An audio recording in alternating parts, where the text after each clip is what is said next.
What are the best paints, paper, brushes? Are you a beginner? Because I don't really want you to worry about all that too much. Today, we're going to make some art with the worst possible materials. But before you leave thinking I'm completely off my rocker, hear me out. When do we become our strongest? When we're under pressure, when we're challenged. So imagine what you'll learn when you use a brush that's way too big or way too old or even way, way too big. Let me show you.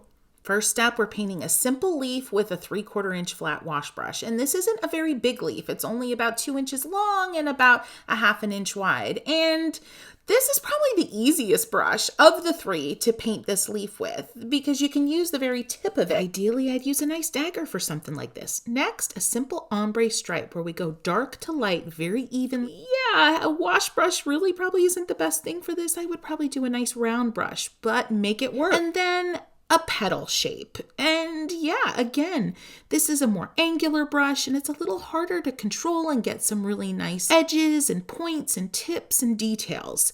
But depending on how you hold the brush, depending on what pressure you press down, you can make it work. Now this brush, she's a mess. I bought her in Chinatown and I thought she was pretty, but the bristles wore out really fast. And they don't come to a good point and it holds a ton of water and I'm trying to make a small leaf. Oh my gosh, friends. So with this one, I have to really pay attention to how much water I'm loading up on the brush.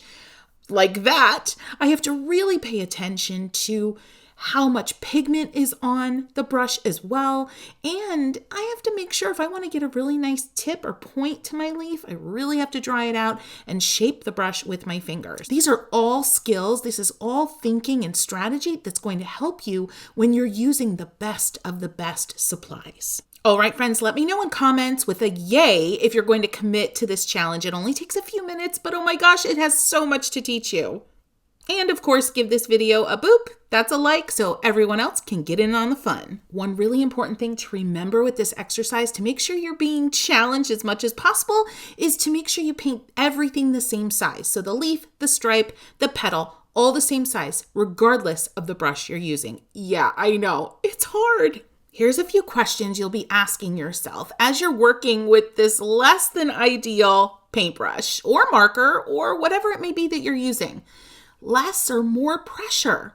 Do I want to stroke towards myself or away from myself to make this easier? How am I holding the brush? Is it further up on the tip towards the ferrule or down further on the handle towards the end of the brush? And how is the angle of my brush compared to the page? Is it perpendicular or at a really sharp angle? These are great questions. Georgia O'Keeffe once said that she was scared her entire life, but it never stopped her from doing anything. And I find, oh my gosh, look at this brush. I'm going to try all of this with this massive brush. Anyway, back to Georgia. I find that when we put ourselves in as many weird situations as possible with our art making, our creative journey, the less we have to be afraid of, right? So just imagine you've now toiled and troubled with these ridiculous supplies. But imagine all the wisdom that is now yours, this hard-won wisdom.